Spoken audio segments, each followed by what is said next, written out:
It consolidates or bust. So if they're not part of a major group, they don't have let's say a certain size, then it won't sustain itself. It requires critical mass. So let's say the government shareholders in some of these airlines, a lot of airlines got out of COVID with massive debt that they will never be able to repay. So because they just don't generate enough cash flow to increase their equity. So that means that someone is going to have to write that off. But the smaller ones will have to move into a larger group because it's not sustainable. The size of these groups versus the small ones becomes so out of whack that it's impossible to compete. And that means that shareholders are going to have to pay for that, which most governments are unwilling to do, and also the EU won't allow them to do for forever.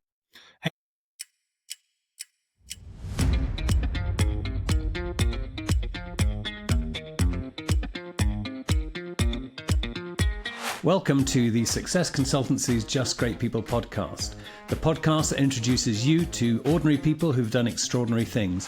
My name is Barry Eustance, and I'd like to introduce you to today's guest.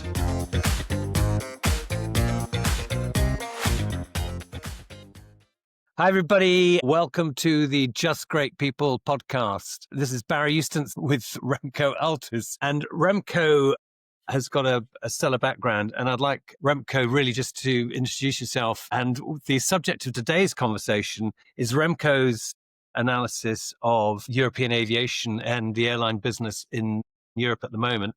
And just as a spoiler, Remco and I are working on a project of which this is a topical element. Remco, welcome to the Just Great People podcast. And if you could just allow our dear listeners and viewers to hear a little bit about your background. Hey, good afternoon, Barry. Great to be back with you again. So, I've been an aviation guy all my life. This goes back to 1993 when I was asked to help KLM with the transformation to electronic services. And then I moved to sales because I had a degree in Mandarin, in Chinese. So I was sent to China, first to Chengdu in Sichuan province, to help with the business development of that new route. I worked in a joint venture unit with China Southern at their head office in Guangzhou. So I was working as a Western JV partner of a Chinese state-owned airline. Moved to Eastern China to look after the Eastern China region for Air France, KLM.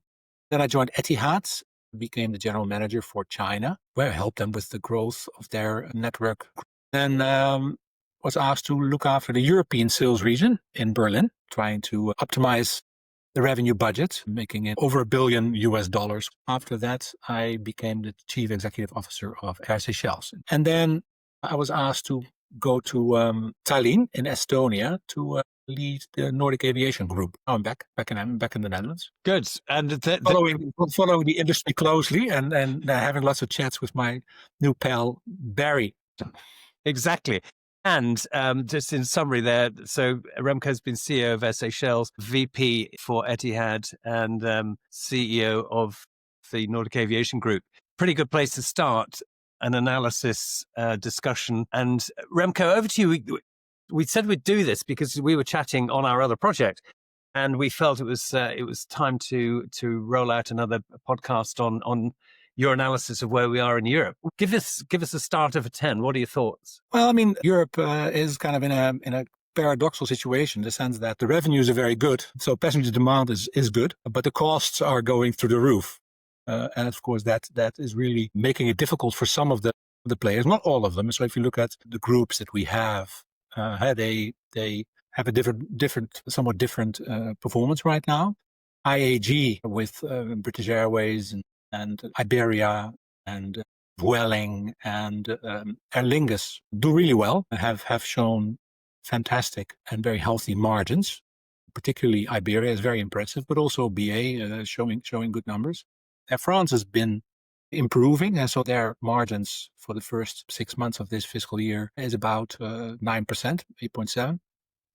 But KLM, who was the overperformer earlier in that group, is now under pressure on various fronts. And those interested in European aviation will have seen that they've had to deal with strikes. Their ground staff have been demanding an increase in their wages, and to which the CEO has been replying publicly that they can't afford what the unions have been asking for. Well, that is now somewhat settled down in the sense that the latest strike was averted. And there's now going to be a mediator here in the Netherlands to try to come up with an agreement. And you see there's tremendous pressure on costs, on labor costs. And if you look, all across Europe, the costs since the COVID have really increased 25 or more percent across the And board. what's the driver of that, Remco, in your opinion? What's actually driving that dynamic? Well, of course, when COVID came, the airlines had to reduce costs very quickly. So a lot of them shed big numbers of staff, thousands of people per group, because the demand was gone overnight. Of course, a lot of the European carriers received bailouts, so support from their governments. And so they were also forced to reduce costs. Then you saw a tremendous ramp up. Second half of 22 and especially 2023, the industry grew tremendously, but there was a shortage of staff. So I also experienced this personally when I was at Nordic in 2023. You see that the industry grew so fast that operations had to be ramped up. So people were hiring staff left, right, and center. And because of the inherent high capital training costs associated with pilots, a lot of airlines try to maintain as many pilots as they could, although also pilots were furloughed or sent on early retirement. But especially staff that was deemed, I would say, more easy to get was let go, but then had to be rehired in 2023. And you saw that incidents, for instance, in ground handling on the ramp grew tremendously because you had this big group of new, unexperienced ground handling staff members that had to be rehired. And of course, during COVID, a lot of people that were in those jobs experienced that they could also make a living in a completely different industry with less shift work. Not having to get out of bed at 4:30 in the morning to start a shift at 6 a.m. or earlier, or do an overnight graveyard shift that people in hangars. Or drone all the way from New York, leaving at midnight to get at 6 in the morning, having had very little sleep the day before. Yeah, if you're flying. So actually, there was a competition for talent, which there still is, and so in order to pay for that talent, the salaries went up, and also to kind of compensate all the people that stayed in the aviation business during COVID but didn't get any or limited salary increases. They were given a much higher salary compensation post-COVID when business was booming again. And that has led to a tremendous increase in cost. And what is interesting is that if you look across some players, you can look at, what is the revenue of a airline or an airline group per employee? And there is a tremendous difference. Rule of thumb that I used was around 250,000. You see that some airlines are now at 200,000 euros per employee. And of course, the most efficient ones, the low-cost carriers, where they generally tend to have north of 500,000 euros per employee. Yeah. And it also means that in a situation where traffic is up, demand is growing, planes are fuller, and so the activities that happen need to require considerable amounts of ground handling staff. That is leading then to higher cost. Pilots generally have been given considerable increases in salary, and obviously people that work in ground services also want that, and that's where some of the unrest comes from. In addition to this, of course, there's also a lot of everything else has also become expensive. So components and spare parts. So spare parts have been very scarce just because of the tremendous ramp up of the production that happened back half 22 and then into 23, and it's continued until this day. And you still got choke points, as we discussed in our earlier podcasts, links to which will be below in the show notes, dear listener and viewer, that we were identifying, first of all, shortage of new airframes and the 10 to 15 year backlog in new airframes, and also the difficulty in recruiting experienced, qualified technical staff who are basically now on golf courses rather than on the airline and airport ramps. So what's the picture for an organization, for example, like KLM? Well, KLM is under pressure from several points, in that not only are their costs very high or growing, basically, and not covered by increase in revenues. Those of you who follow KLM know that it's a large carrier for a relatively small home market. So it has a high share of transfer traffic. So it attracts a lot of customers from all around Europe that transfer onto their long-haul network and vice versa. And that means that in a kind of a network optimization model where arrivals and departures are fine-tuned, there's a lot of activity taking place at a arrival and departure peak. And KLM has a fleet of close to 100 narrow-body aircraft that all require manual loading and unloading. And you can also imagine how much labor goes into ensuring that those suitcases, mail, cargo, to a limited extent, but is removed and placed in those holds of those narrow-body aircraft. And the revenue that they get for customers who fly indirectly. And so in an airline, you have point-to-point traffic and you have transferring traffic. Well, KLM has a high share of transferring traffic. And the cost associated with dealing with that, especially in the peaks that it takes place, because in order to sell as many network connections as possible, you have a tremendous peak of arrivals and then departures across any single day. And it happens several times a day, but it's a peak activity that requires a lot of staffing. But on the indirect traffic flows and the yields, so the yields, the revenue per customer kilometer is usually is lower, because basically people have a choice between direct and indirect travel. And if you travel on a route from, let's say, Warsaw to Amsterdam to New York, your fare is lower than on the non-stop option. And so that is becoming problematic because the costs here in Northwest Europe go up tremendously. But on a global scale, KLM has to compete with all other airlines on the city pairs, on the origin destinations that they compete with. And some of them are able to have lower cost because of a lack of taxes, like in the Middle East, for instance, or because they have inherent lower labor costs, like a Chinese carrier or some of the Asian carriers. And again, in the Middle East, isn't it? There's a lot of migrant workers on the aprons in the Middle East who I would imagine are on fairly minimal salaries, and certainly. If you think about it, cost to company, you have salary, that's one thing, and then you have cost to company. If you think ahead, like pilots globally are paid quite similar wages. From a cost to company point of view, if you become a pilot in the Middle East, they usually also provide housing, for instance, and sometimes even schooling. And so even though there is no income tax for the employee, the overall cost to company of a wide body pilot is quite similar. The US actually currently has higher pilot salaries, but for the staff that work in jobs where there's more supply available, so there's more people on a ramp staff, or the cost to company in the Middle East, of course, are much lower because those people generally make slightly lower take-home salaries than their peers in Europe. But of course, the cost to company are much lower because no taxes are required to be paid. And so they can afford to do the manual work at a lower cost than in Northwest Europe, for instance. And so the productivity that an airline offers per employee has to grow in line with the revenues. And I think what is happening here is that's becoming increasingly more difficult. And that is an internal company problem and something that needs to be solved through automation. But everybody can imagine that manual work of loading or unloading aircraft takes up labor. And some of this you can't automate. You can, for wide bodies, load bags and suitcases in containers and then load 50 bags at one time. For more manual work for aircraft that don't have automated loading systems, it's very labor intensive work and not so easy to and then of course you have how aircraft are parked, so they need to be pushed back and they need to be fueled by a person and they need to be cleaned and catered and what have you.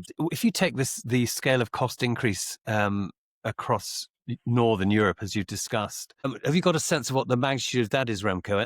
Similarly, what the cost differential is between, say, Europe and the Middle East? Because you're getting this significant sort of compounding effect, aren't you?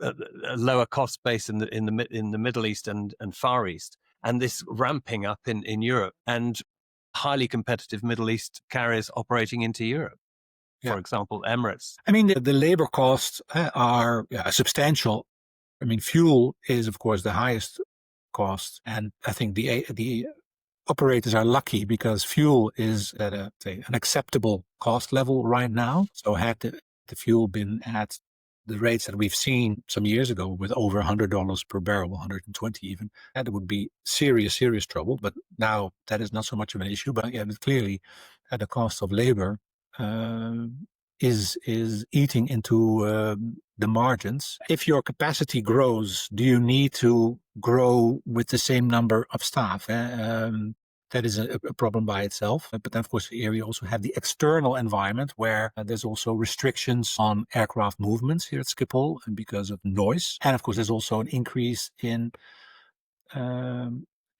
taxes, security taxes, because not only, of course, the airline costs go up, but also the people that work in security, that work for the airport, are getting higher wages, and that needs to be paid for by airlines and customers in airport taxes or landing fees. And of course, that makes that a compounded problem, whereby also airports that need to invest in new terminals or because the business is growing, they need more gates, new investments, revamp the terminal.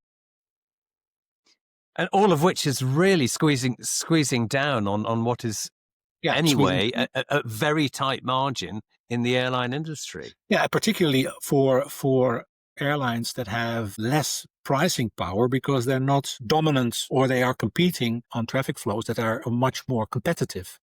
I mean, British Airways can do well because it has a very dominant position on Heathrow Airport. And there's lots of demand. And if basically there's robust economic activity, then millions of people fly between New York and London, which is one of the largest. It's in the top 10 of largest international traffic flows. And they can make good money there because they have pricing power and there's a lot of point-to-point demand. And so British Airways does not have to transfer traffic from the US to Europe via London. They will do some, but if the point-to-point demand is there, they don't need it. Whereas on an average KLM flight bound for JFK, there's a much higher share of connecting passengers from other European countries, which of course comes at a cost. So the European network that KLM has is in supporting their long-haul network. Compounding the problem is that on the point-to-point Europe traffic flows, they face competition from low-cost carriers. Yeah. Because not only does KLM fly to Barcelona, no, EasyJet or Vueling do as well. On some routes, Air France KLM Group will use Transavia to defensively ensure that the group benefits so that other operators will not get onto that city pair.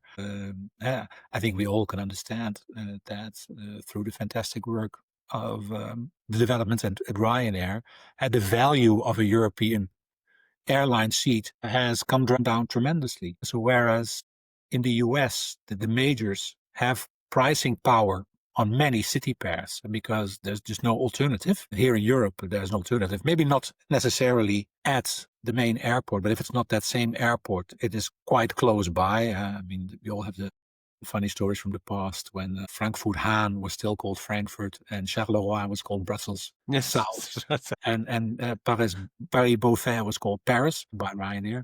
But at least in a catchment area, we have the opportunity in Europe to fly to some destinations for very attractive fares, much lower than US consumers would pay, because they're given the size of the US, but also the lack of concentration of cities, meaning that here in Europe, like Amsterdam to London is only 400 kilometers away, Paris 500, Frankfurt 500. So there's a lot higher concentration of cities with large markets, catchment areas, lots of consumers, quite close by. Whereas, of course, Los Angeles to New York or Boston is a 5-hour, with winter headwinds, probably 6.5-hour flight, which is a completely different ballgame. Yeah. And so what I'm hearing from my dear listener and our dear listeners' perspective and viewers' perspective is for KLM in particular, you've got now increased costs, both on the ramp, on the flight deck, in the airport environment, slightly mitigated by the reduction in fuel cost. But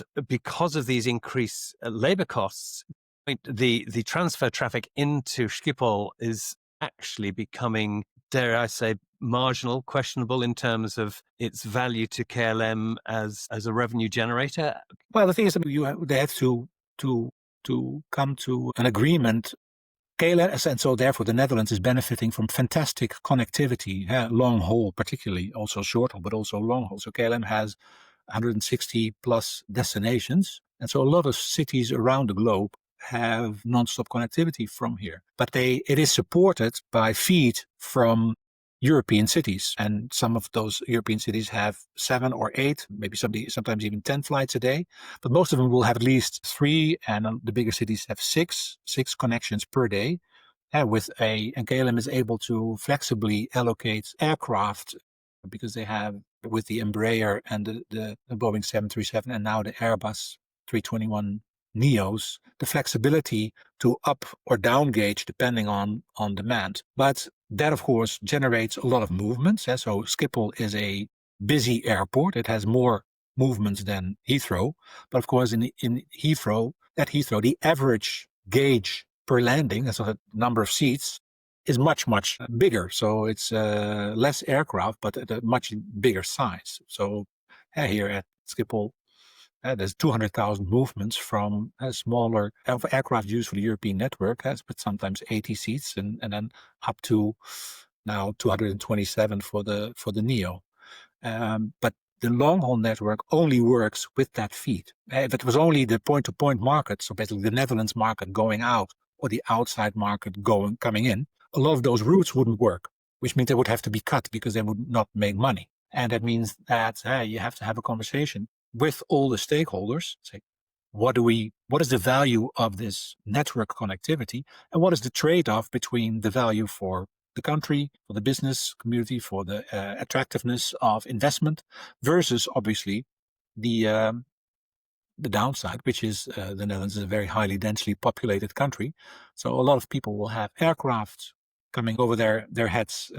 If there's a bank landing, it's one every minute landing for an hour and a half. So that comes at a cost. And obviously what KLM has been doing really well is investing in the newest technology to ensure that the noise levels come down. So the older, very noisy aircraft are no longer allowed. It's replacing 7s with next-gen Neos, which make less noise. And then also now they will start on replacement of the older wide bodies with A350, which come from next year. So latest generation, much less noise, much more seats and lower burn. So it's overall a more efficient aircraft. But those developments have to mitigate, obviously, the cost of maintaining that hub function. Because if that doesn't happen, then basically the customers will get on flights outside of the country borders. They will drive to Brussels and get on a flight there, which of course doesn't help the world, the globe as such, because it just moves from one place to the other. And it comes at the expense, obviously, of economic activity here. So it's a tricky discussion, which is not only here, it's the same at Frankfurt, similarly also at Paris, which is quite full, and also, of course, at Heathrow, which is slot constrained, where there's now a proposal to invest massively in a new runway, if I understand correctly. Yes. But it's going to take time. A long time, yeah. But it means that for the time being, you're going to have to make that fit. Remco, let's take KLM as an example, because it's the one that we've spoken about a lot in this podcast. Is their current model, do you think, sustainable, or is it going to have to be changed in order to sustain the viability of KLM and its economic advantage and benefit to the Netherlands? What's your perspective on that? A lot of airline companies have had the strategy, as long as you can grow your revenue base and slightly improve your margins, then over time you become, with very small increments, a little bit more efficient. If you can no longer grow, which right now here in the Netherlands appears to be it's a political decision for now. That, of course, that stopped. Like I said, KLM has high frequency European connections with smaller aircraft. On some cities, you could potentially replace that with lower frequency, larger aircraft, right? But I always think of at Dubai, if Emirates arrives, there's 20 A380s arrive within, I don't know, an hour or 40 minutes. So that means it unloads 8,000 people A lot of them go through customs and go to Dubai, but a lot of them change flights and then they get on either the same or another A380 or 777 and fly out somewhere. So it's a hub and spoke model, but it's at a much higher scale. It's less movements, but big numbers, which of course require a completely different infrastructure, which for here in the Netherlands, we don't have space. Unless they build some. Currently, KLM is locked into a model where you've got small and expensive to operate because of the significant manual element at either end, logistically. If there isn't the numbers of passengers flying through Schiphol to support those large flows coming in as transfer traffic, is there? Or is there? Well, I mean, there is, but a lot of those cities obviously are nearby, and a lot of the, let's say, airports would not sustain a much larger aircraft. If you're connecting Newcastle or Exeter or Inverness.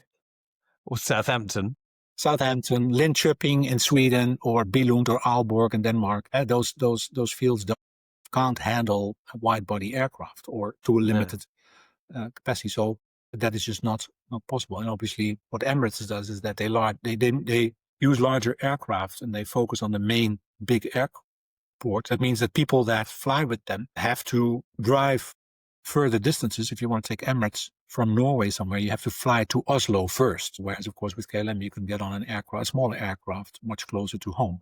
But there is a trade-off. I think what KLM and what the European airlines will need to do is see how they can extract more revenue from their aircraft real estate. So see if they can focus more on increasing the premium segment even more. They are doing that already on the long haul. So you have business, and now, of course, there's a large premium economy section that does really well and is also, from a return point of view, quite profitable. And I think there's more that needs to be done there.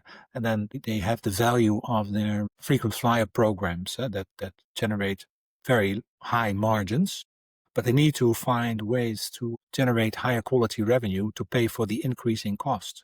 And at the same time, see what measures can be taken from an infrastructural and also automation point of view to ensure that the productivity per employee, so that a turnaround requires less people. And then, of course, you have already experiments with pushback robots. And now if you think of a kind of a team that handles any given flight, it's quite a few people that you require. And if you had an aircraft setup whereby you require less people, for instance, in the case, what they're already doing at Schiphol is that the narrow-body Embraer jets are parked in such a way that they can taxi in and out. But of course, that comes at the expense of the connecting time somewhat, because all those passengers, all those flights are not gated. So you require a bus to get them to the terminal, which customers, especially when it rains, don't always like so much. No, exactly. The further away from the terminal that is, the longer it takes and the less the quality of the connection. But I think what they are doing, obviously, is when we talk about the consolidation, is they try to grow in their size of business. So France KLM is now increasing their stake in SAS. So that's not only for market control, but also to become a larger airline, because these groups are going to have to grow multiple hundreds, but closer to 1,000 aircraft. That's just kind of the size that you require.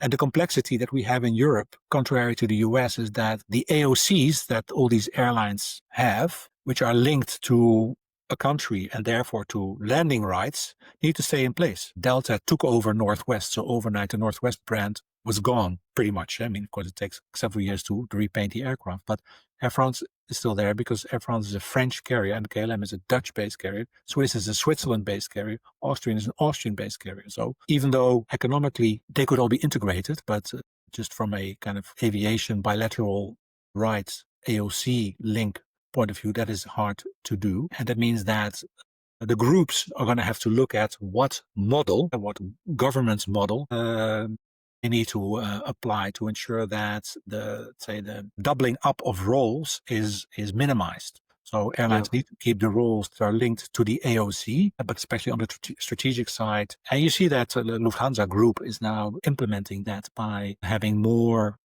They mentioned a number of 4,000 roles that they will cut, and they will do more things centrally. Well, Air France KLM going to have to look at optimizing that as well. And IAG, which is a small corporate center, is more like a holding structure, seems to have right now the most optimal model for that group of airlines. But consolidation, And that's rolling out. That's rolling out through their P&L as we speak, yeah, isn't it? yeah, absolutely. So they benefit from that.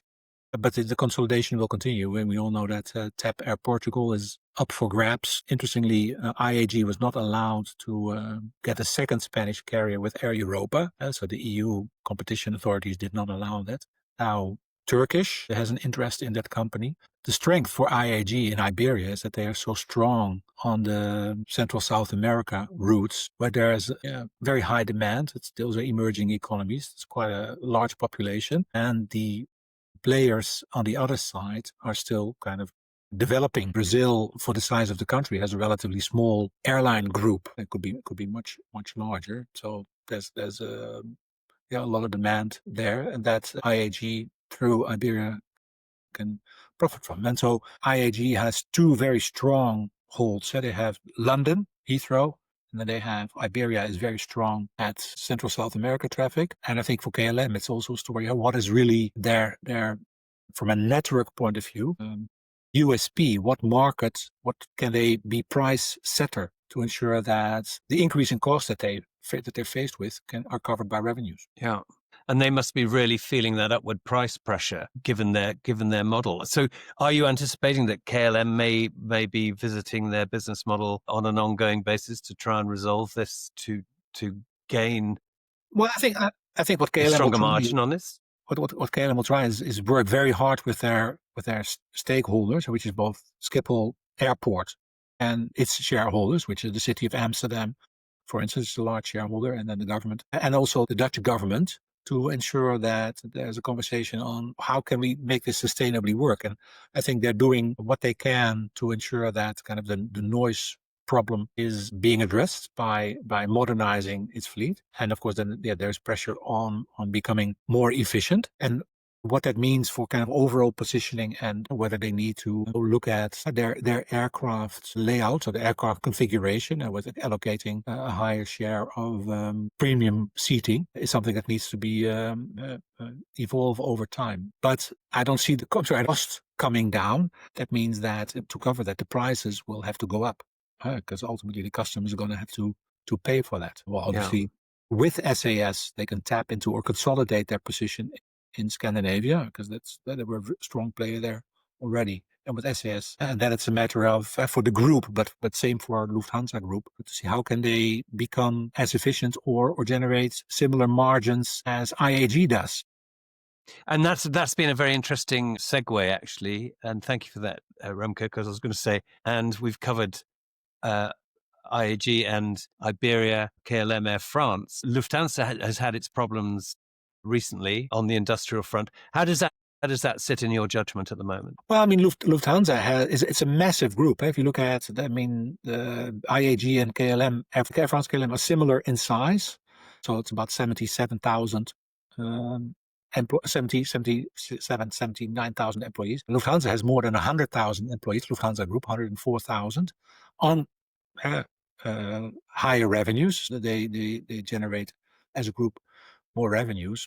The main thing is that the growth that Lufthansa Group, so the capacity growth that they foresaw, has not been covered by passenger demand. So that means that Lufthansa Group already had the lowest seat factor of the groups, and that continues now. To give you an idea, Lufthansa Group is about 80% seat factor for the first 6 months. For IAG, it's 84. For Air France KLM, it's 87%. So that's how they fill their seats. And obviously, Lufthansa, as the main carrier, that group is massively exposed to the woes of the German economy because they have a lot of seats for premium point-to-point demand. And if that drops a bit, then they are exposed. It's a big airline operating two hub system. They've also grown tremendously, and now they also have to integrate ITA, so the former Alitalia, which is a big project by itself. So I think there's some streamlining that needs to happen there. I mean, if the German economy does well, then Lufthansa's premium cabins will be full and they will do well. But it's a very it's a big beast with high cost. Yeah. And so some parts of their business, because everybody knows Lufthansa Technique, so their engineering business is huge and generating steady revenues, but they also require a lot of people. There's tens of thousands of people working at Lufthansa engineering, Lufthansa Technique alone. So I think they will have to slim down a bit, and they're doing that by also addressing of all of those airlines that are part of the group. How can they centralize certain functions? And that's usually starts with fleet procurement. And so you have to buy fleet centrally, see that the low pass of those aircraft and the layouts are as close to one another as possible. It's IT, it is also similar systems, and then there's clearly the admin functions that are part of the corporate center, but still everything associated with the AOC has to be separate because the separate brands. And what Lufthansa is also doing, mitigating the cost on the short haul by starting a new feeder um, feeder operators. So they had Lufthansa City Line, and now they have a new one with other aircraft. So all of these airlines are constantly looking at how can we keep the flying operating costs under control by setting up a separate AOC with slightly different collective labor agreements with their operating staff, so that not everything that they do from day one has the same cost level as the main line because they can't afford it. And that segues very neatly, Remco, into we've done basically the majors. Now, if we go to the next level of carriers in Europe, the not so large carriers, what are your thoughts?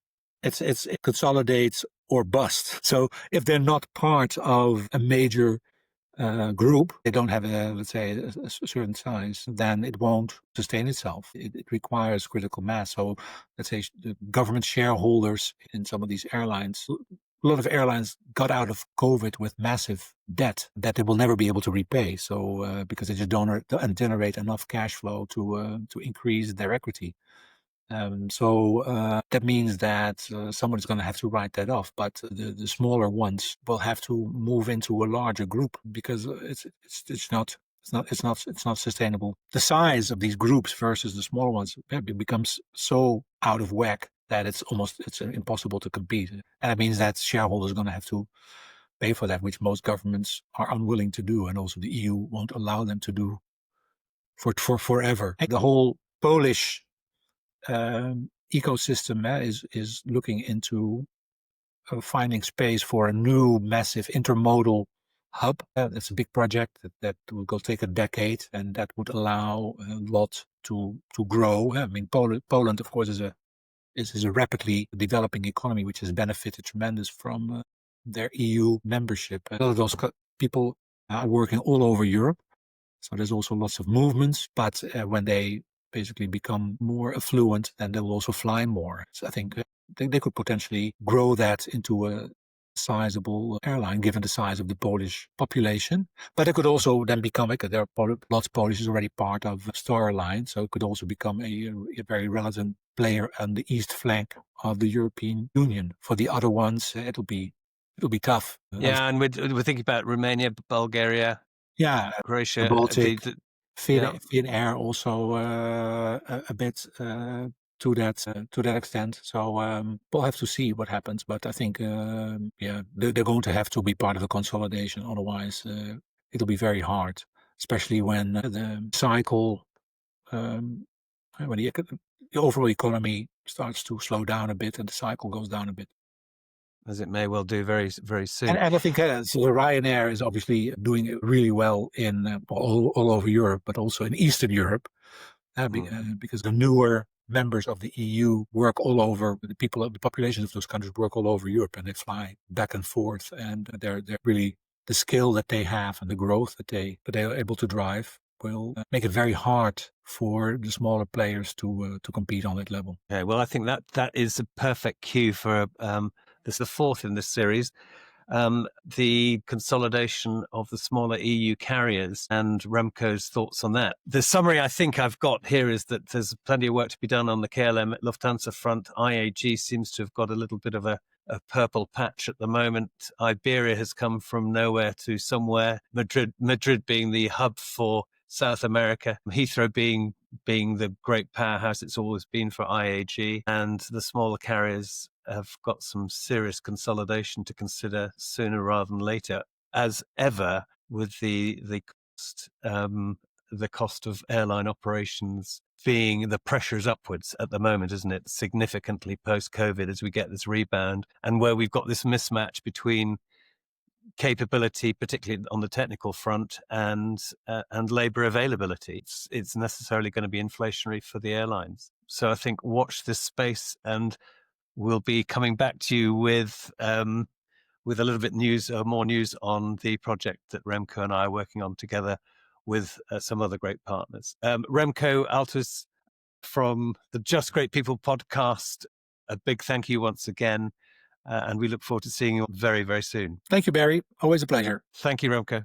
And if you're wondering about the project that Remco and I and our partners Richard Nanton and Jean-Marc Johanna Eichard are working on, keep an eye out for our Stratos 12 airline and aviation consulting partnership logo in future recordings. So that's it for today's Just Great People podcast from the Sixsess Consultancy. We hope and trust you've enjoyed it. Please join us next time, and please do remember to subscribe. Thanks for joining us.